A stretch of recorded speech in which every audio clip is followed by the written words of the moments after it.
Hello, welcome back to Miracle Mom and Michael. Mom's telling us a story, aren't you, Mom? Yes, I am. So, where do we leave off? We left off to where Peace Corps flew us from Miami, Florida to New York City to get our flight to go to Africa. And in the Peace Corps, what's your expectation? How long is when you sign up? What's your tenure in the Peace Corps? What are you expecting? Um, well, when you sign up, it's a 2-year commitment. Okay.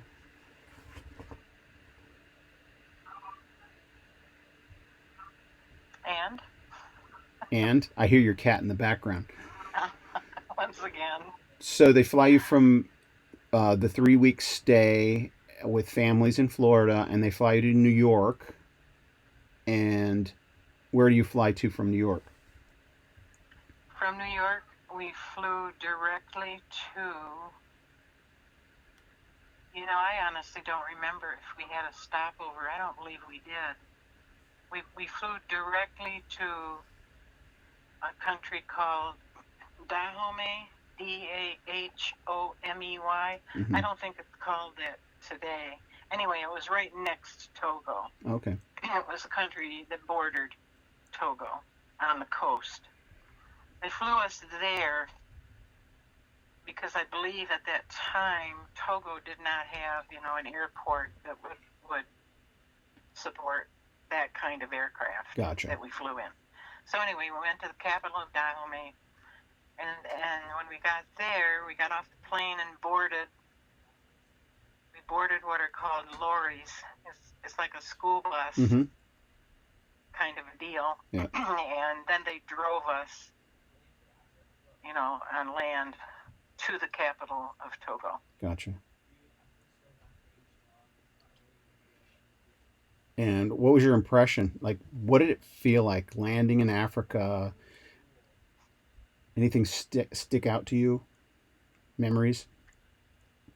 Oh yeah, I do remember as soon as we landed, um, the climate right away was obviously completely opposite. We came from the States and it was still winter time in the States, and we land in Africa and it's, I don't know, 110 degrees Mm. at the time. Wow. And of course, we were all dressed in, winter type attire. So this I is remember, this is. Oh, sorry. You remember what? well, that's okay. First thing the girls did was take off their pantyhose. It was too darn hot. So, the weather was what struck us. And Is this like it's like February or still January? I'm trying to remember. It was February when we left Miami. So I have no idea what the weather conditions are on the other side of the planet at Right. that time. Is this But 66 or 67? this was 66 Got it. still. Or no, 67. It would have been February Got it. or the end of January, 67.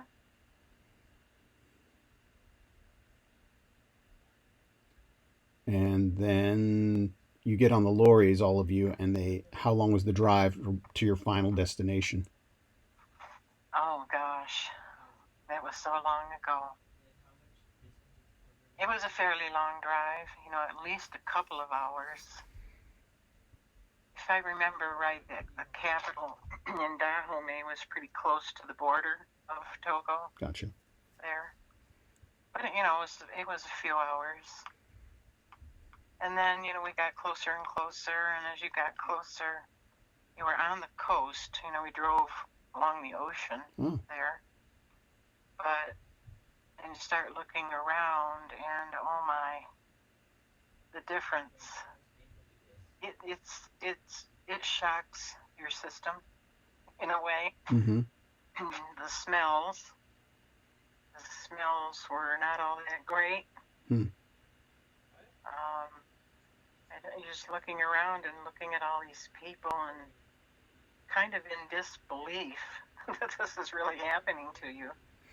It was fascinating. It was really, really fascinating experience. Is it the poverty, or is that what you're referring to? Is it? Oh yeah, definitely poverty. You know, you can barely call the roads roads, Mm, and this you're passing these other lorries that are overpacked with people and chickens mm, and goats and you know, certainly dressed differently, not in Western custom dressing. Some are naked, mm-hmm. most are not, but it's like going to sleep and waking up in a dream is one way to put it. I D- don't know, you know, they can think they're preparing you all they want, but mm, you're not prepared. You know, you talk about it, you read about it, you listen to stories about it, and then you go there, and all of your senses are assaulted immediately. So, were you I, emotional? Were you afraid? no, I wasn't afraid. You know, I never really felt afraid. It's kind of a sense of wonderment. How do you take this all in? Um,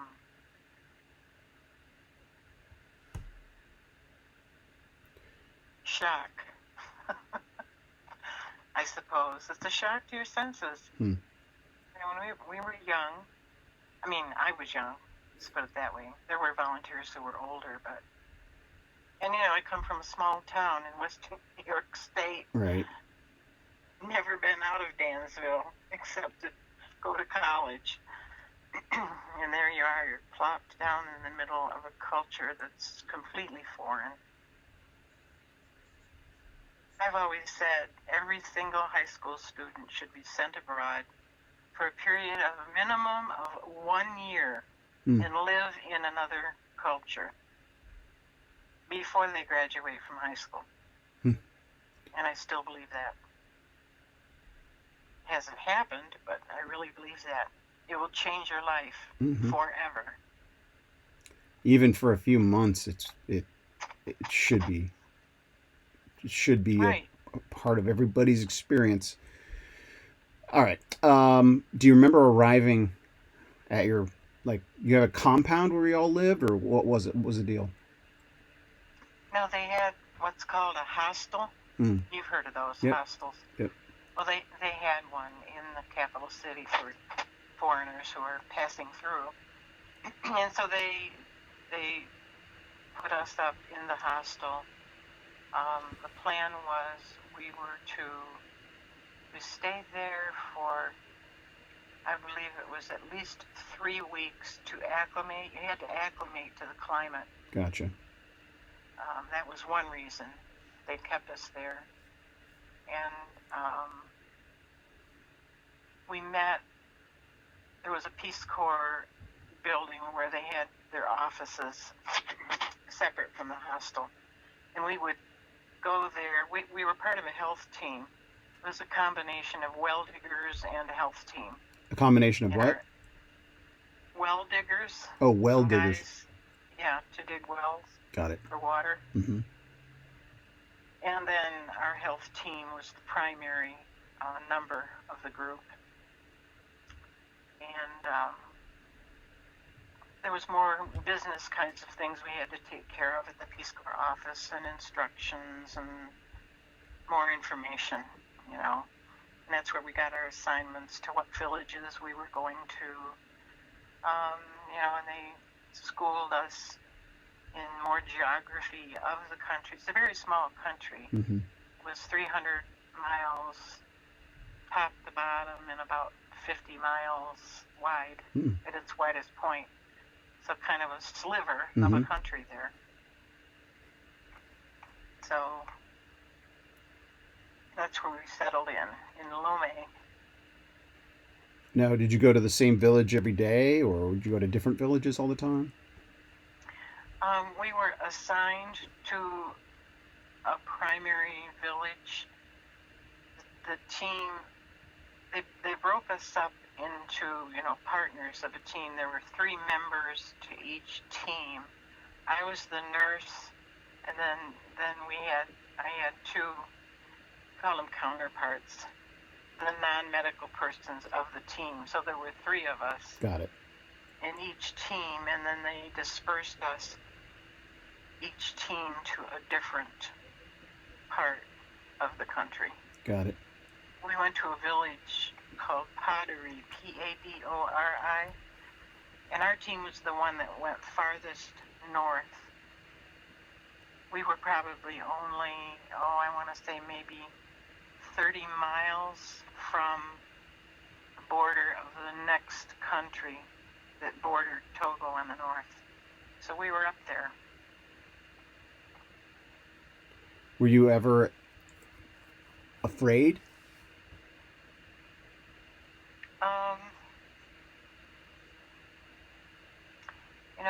If I was ever afraid,